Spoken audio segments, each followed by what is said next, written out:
शुरुआत चंद्रमोहन जी आप ही से करता हूं। भाई देश के प्रधानमंत्री को इतनी बड़ी बात मतलब गद्दार कह दिया गया, भाई कुछ तो ठोस होगा ना कांग्रेस पार्टी के पास ये गद्दार कहने के पीछे।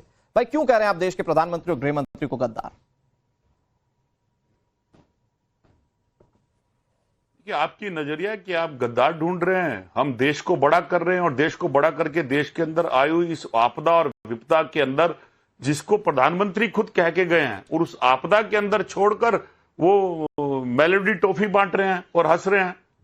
तो देश बड़ा है, देश के अंदर चुना गया प्रधानमंत्री बड़ा नहीं है, हिंदुस्तान के अंदर से चुना गया देश का प्रधानमंत्री है और हिंदुस्तान बड़ा, उसकी पहचान हिंदुस्तान से जानी जाती है, भारत से जानी जाती है, चाहे वो नेहरू, इंदिरा, अटल तो ये या कोई भी प्रधानमंत्री हो। इस वो भारत की पहचान है और संकट के काल में आपके हिसाब से जो संकट काल मत जाइए, जो आर्थिक तूफान आने की बात आप लोग कह रहे हैं, आप मुझे बताइए कि मेलोडी चॉकलेट दे देने से उस आर्थिक तूफान पर कैसे कोई प्रभाव पड़ जाएगा? पहली बात तो ये है ना, मतलब अगर प्रधानमंत्री 5 देशों के दौरे पर हैं, ये उनका अपना डिप्लोमेटिक तरीका है, वो किसी को क्या गिफ्ट करना चाहें, वहां पर उन 5 देशों में प्रधानमंत्री क्या भारत लेकर आएंगे, क्या इस पर कभी बातचीत की विपक्ष ने? दूसरा ये कि गद्दार इसलिए ढूंढा जा रहा है क्योंकि गद्दार बहुत बड़ी बात होती है सर। देश के प्रधानमंत्री को आप सीधे तौर पर गद्दार कह रहे हैं, तो वही तो मैं पूछ रहा हूं कि कारण क्या है? अनुराग जी, यही तो हम भी जानना चाह रहे हैं कि फिर आपदा क्या और विपदा क्या है? कि सोना मत खरीदो, पेट्रोल मत खरीदो, तेल देश से 35% से ज्यादा बाहर के मुल्कों में जा रहा है। क्या राजद्रोह नहीं है ये कि हमारे देश का नागरिक जिसको तेल चाहिए वो तेल ना खाए और हमारे आपके मित्र मंडली के लोग 35% तेल बाहर बेच दें? ये राजद्रोह नहीं है? तो यही तो प्रश्न खड़ा होता है कि जब आप भारत में आते हैं तो आपकी वाणी कैसी होती है और भारत से बाहर जाते हैं तो आप भूल जाते हैं अपने हिंदुस्तान को। तो मेरा देश भारत, जिसके अंदर मैं नागरिक हूं, आप भी नागरिक हो, वो हिंदुस्तान बड़ा है। ऐसे कई प्राइम मिनिस्टर आए, चाहे नेहरू हो, चाहे इंदिरा हो, चाहे मोदी जी हो, चाहे अटल बिहारी वाजपेयी हो, हिंदुस्तान था, है और रहेगा, उसकी जनता रहेगी। आप प्रधानमंत्री पे मत अड़िए।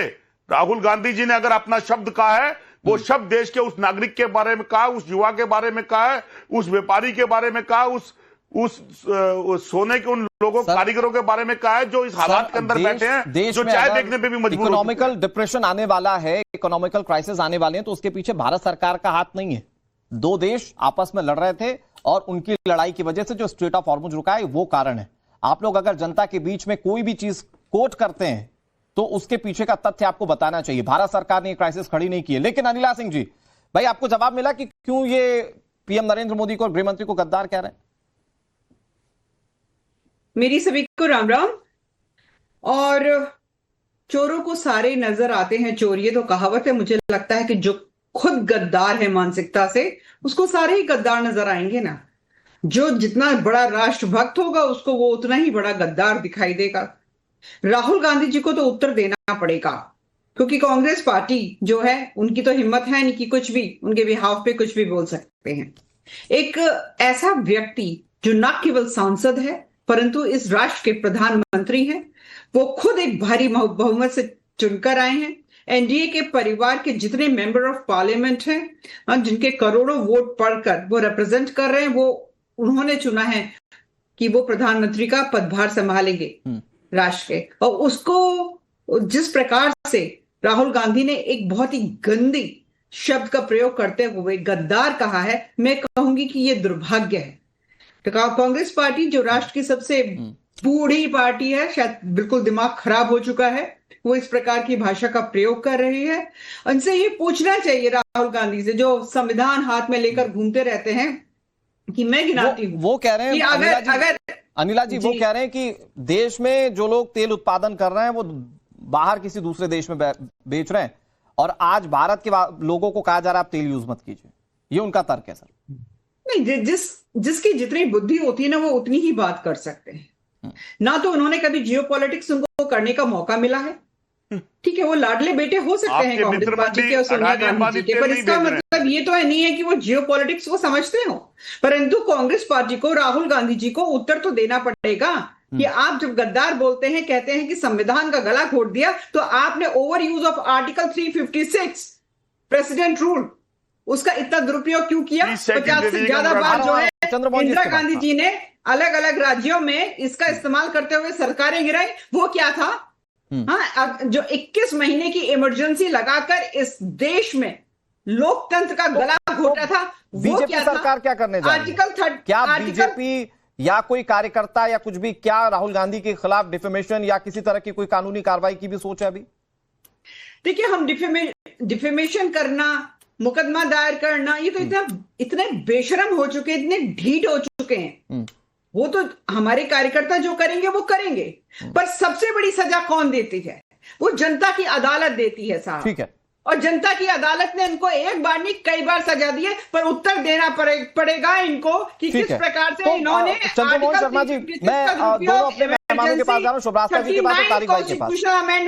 चंद्रमोहन शर्मा जी, अमेंडमेंट ये सब क्यों किया? ठीक है अनिला जी, मैं फिर आ रहा हूं। चंद्रमोहन शर्मा जी, मैं 30 सेकंड में आपसे जवाब चाहता हूं। तो ऐसा तो नहीं होगा ना कि जो चौकीदार चौरे वाली बात कही थी और फिर उसके बाद बिना शर्त माफी मांग ली थी, वैसा तो नहीं करेंगे ना? आपके पास इस बार तो फैक्ट है ना, अगर देश के प्रधानमंत्री के लिए आप इस तरह से डेरोगेटरी शब्द का इस्तेमाल करें, क्योंकि आपके साथ जो समाजवादी पार्टी चुनाव लड़ती है ना सर, वो कह रही है इस तरह के शब्द का इस्तेमाल नहीं होना चाहिए। मैं अनुराग जी 3 प्रश्न पूछ लेता हूं, उसी में आपका जवाब आ जाता। 3 महीने में फॉरेक्स रिजर्व कोर्ट के अंदर $58 बिलियन तक क्यों घट गया? नीला जी बताएंगे आप? का मित्र अमेरिका के साथ जो ट्रेड सरप्लस था वो $9 मिलियन तक क्यों घट के नीचे गिर गया? बताएंगे आप? पिछले महीने इकोनॉमिक के अंदर 2 लाख करोड़ रुपए का जो निवेश था वो चला गया, बताएंगे आप क्यों? देश का जो व्यापारी है, जो देश छोड़कर 3.5 से 4 लाख व्यापारी छोड़ के जा रहे हैं, बताएंगे उसका क्या कारण है? ये बताएंगे कि देश के अंदर का पेपर लीक हो जाता है। गद्दार आप कह रहे हैं देश के प्रधानमंत्री को, इसका कारण बता देंगे आप? देश को कहते हो इस चीज के लिए? ठीक है अनिला जी, 30 सेकंड कर दूंगी। अनिला जी जल्दी जानकारी नहीं बता दीजिए आप लोगों को। मैंने 3 प्रश्न आपके सामने खड़े करे हैं, उसी के अंदर राहुल गांधी जी का जवाब है कि जो संविधान को तोड़ेगा, जो संविधान को तोड़ मोड़ करेगा। एफपीआई तो फ्लोटिंग होता है इन्वेस्टमेंट, आज भारत में है, कल ब्राजील में है, परसों वियतनाम में है। ठीक है, आप लोगों को यही समझ नहीं है कि एफपीआई और एफडीआई में क्या फर्क पड़ता है। अरे जब आप लोग छोड़कर गए थे, अंडर 300 बिलियन जो है हमारा फॉरेक्स रिजर्व था, आज जो है ऑलमोस्ट 700 बिलियन है।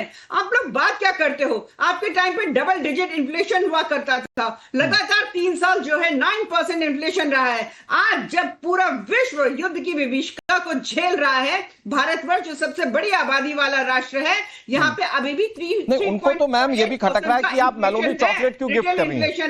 नहीं, उनको तो ये भी खटक रहा है मैम, लेकिन समस्या ये, तारिक भाई, गद्दार जैसे शब्द का इस्तेमाल होना चाहिए क्या? मुझे तो बड़ा अच्छा लगा कि जब आपके सांसद अवधेश प्रसाद आए, उन्होंने कहा कि नहीं भाई इस तरह के शब्द का इस्तेमाल नहीं होना है। बड़ा साफगोई से कहा उन्होंने। तो क्या समाजवादी पार्टी का स्टैंड भी यही है कि गद्दार शब्द का इस्तेमाल पीएम के लिए नहीं होना चाहिए? अब कुछ समय ले लीजिए, यहीं पर ढीठ, बेशरम, पागल, इस तरीके के शब्दों का भी इस्तेमाल किया गया, जो भी नहीं ठीक है, लेकिन फिर भी ये तो बीजेपी का आचरण है। ये भी कहा गया कि चुन के आए थे। अच्छा, राहुल गांधी को तो ऐसे बैठाल दिया गया जबरदस्ती, वो चुन के नहीं आए हैं, बाकी मोदी जी चुन के आए, राहुल गांधी बिना चुने आए। ये भी हो सकता है, मान सकते हैं, बीजेपी जो कहे ठीक है। किसी को गद्दार कहना नहीं सही है। क्या राहुल गांधी को गद्दार कहा जाना चाहिए?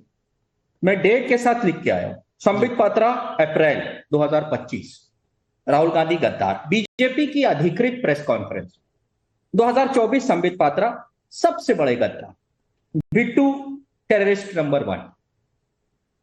प्रधानमंत्री को न बोले गद्दार, इसका मतलब क्या है? राहुल गांधी गद्दार हैं। लोकसभा के अंदर अमित शाह कहते हैं कि कश्मीर का एक हिस्सा सिर्फ नेहरू की वजह से चला गया, यह भी एक तरीके का एंटी नेशनल काम था। आप सुबह से लेकर शाम तक नेहरू, कांग्रेस, गांधी परिवार को जिम्मेदार ठहराते हैं भारत में जो कुछ गलत हुआ। एक तरीके से आप कहते हैं कि वो सब के सब गद्दार।